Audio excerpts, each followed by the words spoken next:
Ok, alumnas y alumnos, déjenme ir quitando música, permítanme.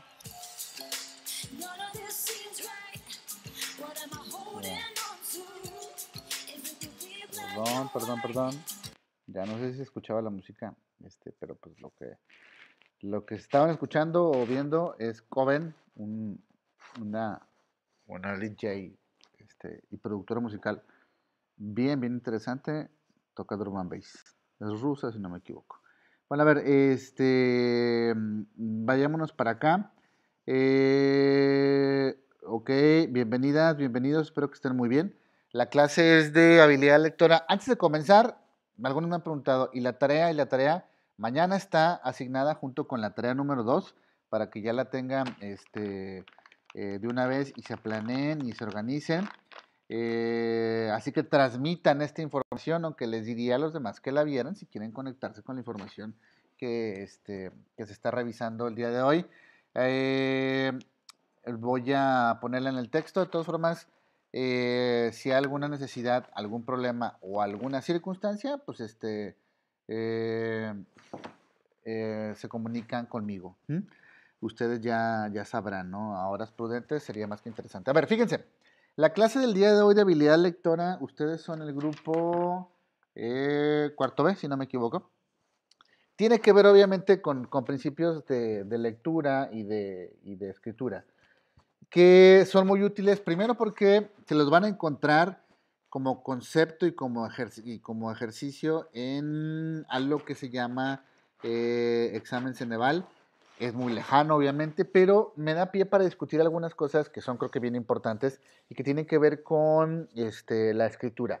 El día de hoy y la lectura, el día de hoy estaba escuchando en el radio algo que me pareció una cosa que sí, tienen toda la razón, parece muy fatalista, parece muy, perdón, parece muy exagerada, que hablaba acerca de que va a ser muy difícil que se recupere el grado de avance que existía en la secundaria, en la primaria, en la preparatoria, con este tema de la pandemia. Y la pregunta que me hice yo, bueno, ¿cuál es ese retroceso? O mejor dicho, ¿a partir de qué se retrocede, no?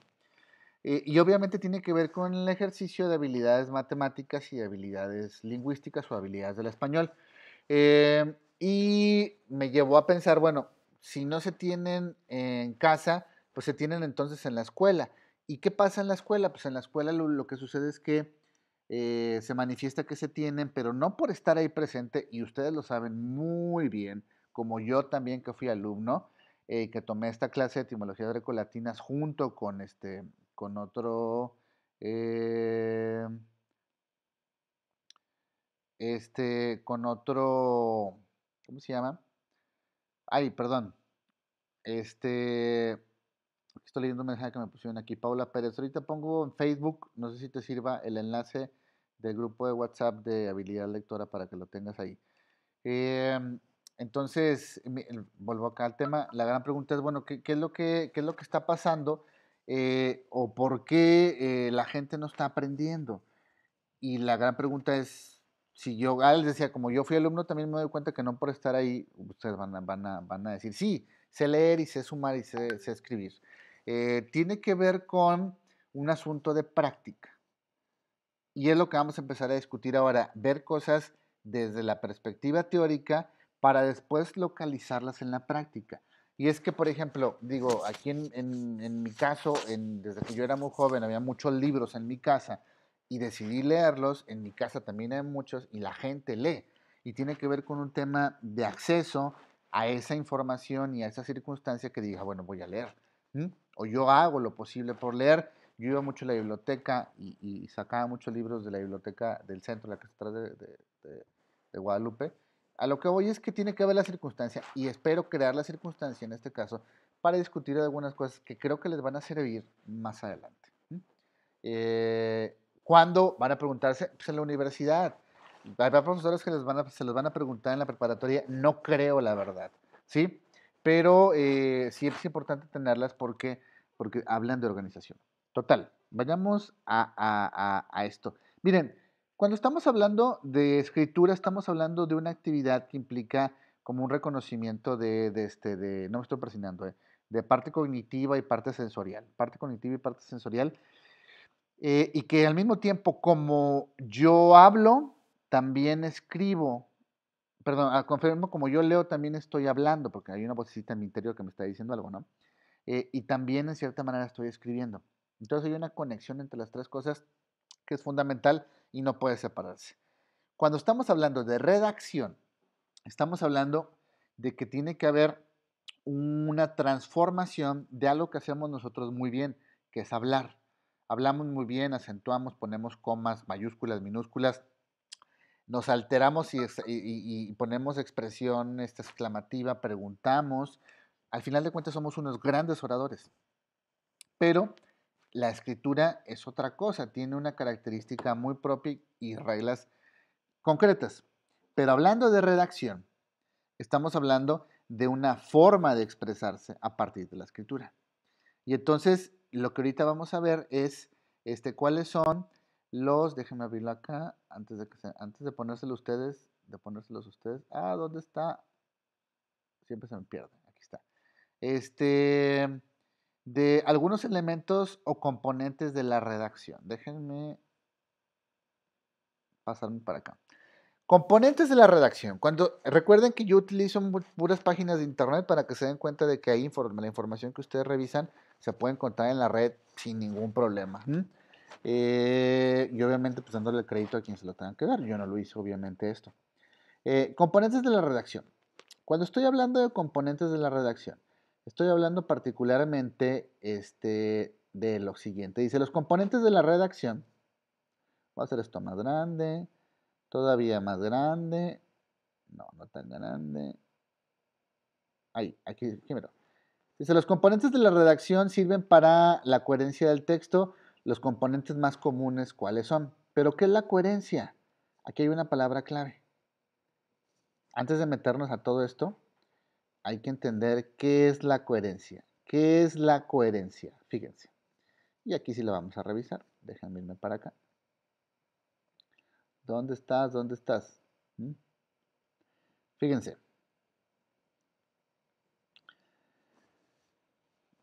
Vamos a leerlo. Está muy chiquito. A ver si lo logran ustedes ver. Digo, por los que están en el celular. ¿Sí? Toda redacción debe girar en torno a un tema propuesto de antemano. ¿Sí?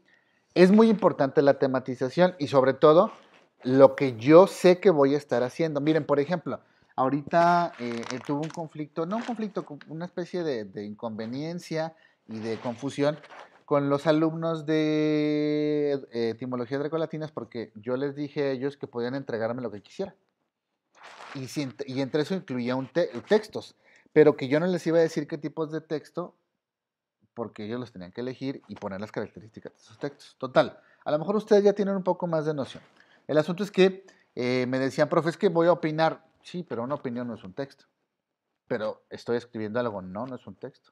Hasta que les decía, mira, hay un texto que se llama resumen, otro que se llama reseña, otro que se llama ensayo, tienen características propias y entonces tienen un tema. Es bien importante entender esta también unión entre tematización, entre el tipo de texto, porque no todos escriben igual. Por ejemplo, una noticia periodística no se escribe igual que un resumen, así de sencillo.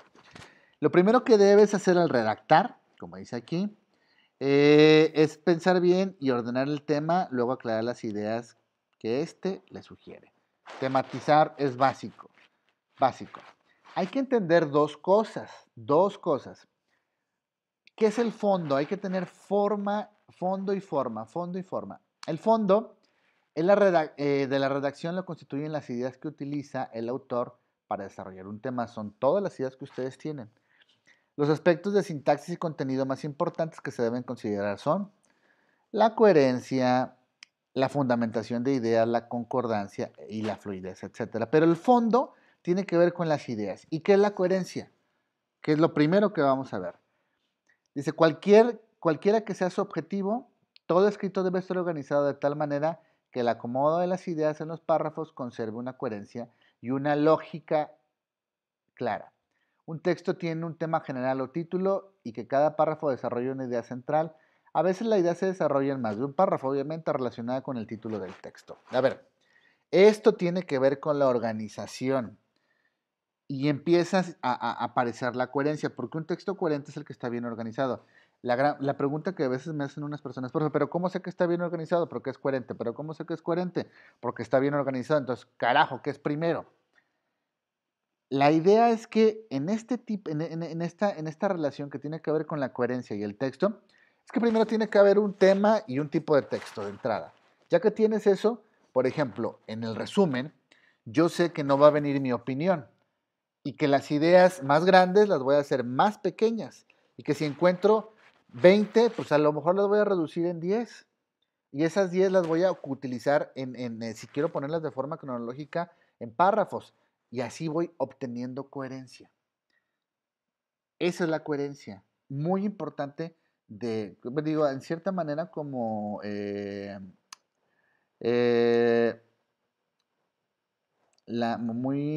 ¿cómo les diré? Así muy resumida, perdón, muy resumida, eso sería la coherencia. Pero vayámonos a lo que me interesa. Y ahorita todo lo que vamos a ver ahorita es solo teórico. ¿Por qué? Porque ya entendimos que los componentes de la redacción sirven para la coherencia del texto. ¿Cuáles son esos componentes? ¿Cuáles son? La elisión, la adición, la generalización, la integración y la particularización. Por concepto, los vamos a definir en 10 minutos. No hay más. Pero aquí la cuestión es cómo los practicamos. Y lo vamos a hacer con los textos que vamos a estar leyendo. Primera y segunda tarea no, obviamente, pero la tercera sí, y el resto de las que vamos a hacer. Se puede hacer sin ninguna bronca. A ver, fíjense. Vámonos por cada uno. Por cada uno, fíjense. Déjenme, ¿podré quitar esto? No, no puedo quitar esto. ¿Qué es la elisión? Elisión. Omitir un elemento lingüístico por ser una información redundante o innecesaria. Elisión, omitir un elemento lingüístico por ser una información redundante o innecesaria. No es desaparición, es omisión. No es lo mismo desaparecer, quitar que omitir. Un ejemplo de una omisión es que no vas a repetir, por ejemplo, la misma palabra me estoy creando un ejemplo. Este libro, coma, dulce, coma, llave, coma, es de Juan. No voy a decir, este libro es de Juan, esta llave es de Juan, este dulce es de Juan. Ahí estoy haciendo una elisión. Para nosotros nos parece muy natural, pero a veces no nos damos cuenta que es importante la elisión. Adición. Consiste en añadir partes que ayudan para una mejor redacción y comprensión del texto. Añadir, adición. Add, más, añadir. Añadir. Generalización. Consiste en recabar los datos del texto y anotarlos de manera general, por lo regular cuando hay un texto descriptivo y se reduce mencionando el objeto o lugar. Aquí está una clave. Hay un texto descriptivo y se reduce mencionando el objeto o el lugar. Por lo pronto llevamos 3: adición, elisión y generalización. Elisión es omitir, adición es añadir y generalización consiste en recabar datos del texto para anotarlos de manera general. Se está generalizando. Va. Ahora tenemos uno que se llama integración. Déjame bajar. Integración. Se resume todo el contenido del texto o del segmento mencionado de manera íntegra y combina todos los datos. Aquí comienza como de repente a hacerse esto o más estúpido o inentendible. ¿Cómo es que hacemos la integración? Es un resumen de todo lo contenido del texto. Chin, ¿cómo se hace eso? O del segmento mencionado de manera integral y combinando todos los datos. Integrar es resumir. Es resumir. Es resumir. Particularización, permite imaginar cosas. Un ejemplo es la figura del lenguaje conocida como metonimia. Ahorita vamos a entrar a eso, a las figuras del lenguaje. ¿Llevan literatura este semestre? Es pregunta. Me imagino que va a responder alguien, ¿no? ¿Llevan literatura? Profe, yo Sí, lo escuché. maestro. ¿Mande? Ok, bueno. Esto lo pueden ver en literatura. Igual va a parecer repetitivo, pero nosotros lo vamos a aplicar en textos. O sea, en los textos que vamos a estar revisando lo vamos a estar aplicando. Van a ver ahorita por qué. Esto es solo una generalización muy rápida, y estamos viendo, para los que se pierden, estamos viendo componentes de la redacción, ¿sí? Componentes de la redacción. Particularización, o sea, permite imaginar cosas. Un ejemplo es la figura del lenguaje conocida como metonimia. Luego viene algo que está presente probablemente en la particularización, en la integración, en la generalización, en la adición y en la elisión, en todas, que es las figuras retóricas. ¿Qué son las figuras retóricas? ¿Qué son las figuras retóricas? Me voy para acá, figuras retóricas. Mis figuras retóricas. Son formas no convencionales de emplear las palabras para dotarlas de expresividad, vivacidad o belleza, con el ejemplo de sorprender, emocionar, sugerir o persuadir. Miren, los albures utilizan figuras retóricas. El albur utiliza una figura retórica. Bueno, si nos pasamos un poco algo más complicado, por ejemplo, el poema utiliza una figura retórica. La literatura utiliza una figura retórica. Miren, voy a irme a tratar de encontrar un ejemplo.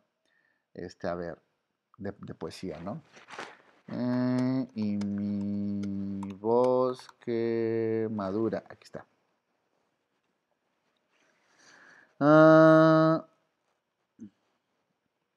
Déjenme ver si me aparece esto rápido. Biorrutia.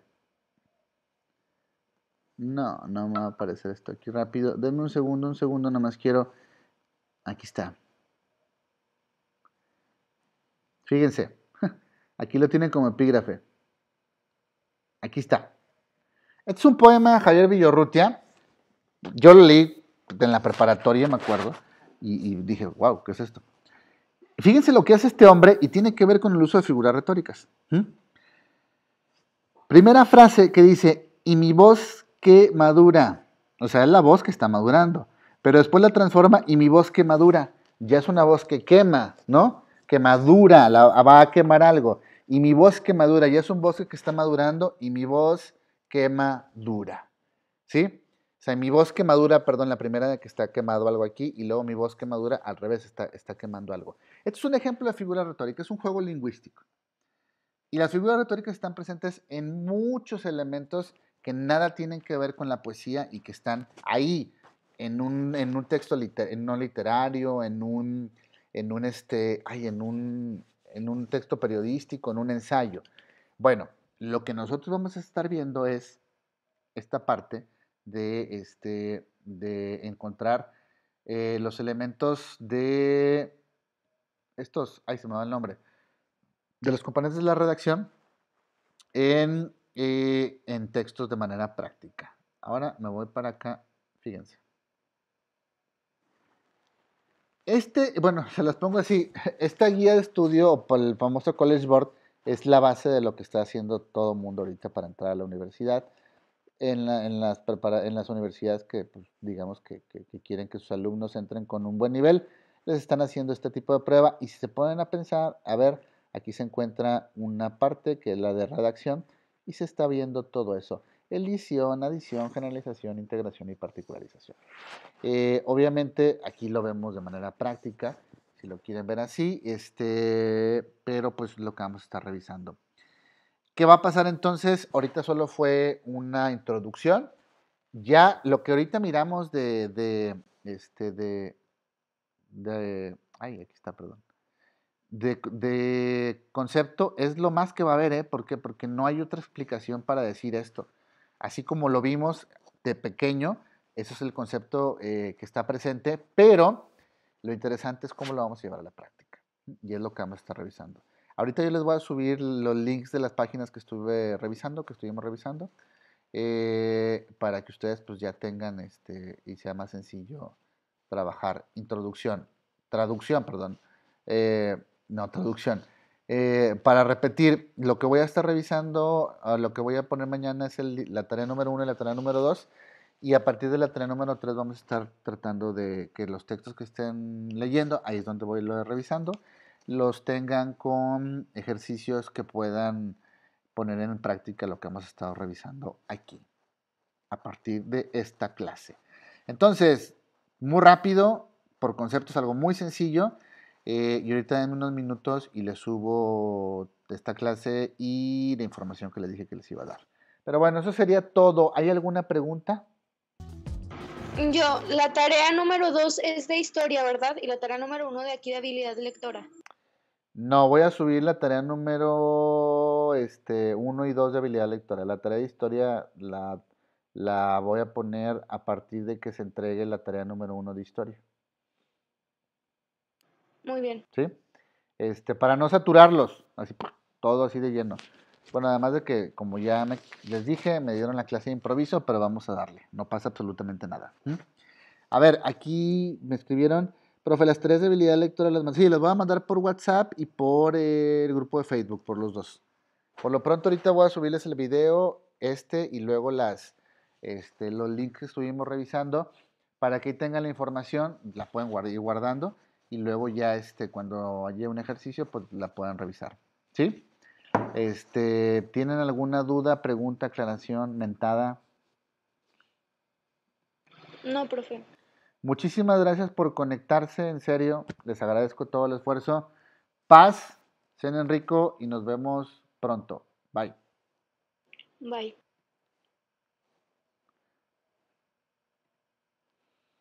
Bye, bye, bye, bye, bye, bye, bye.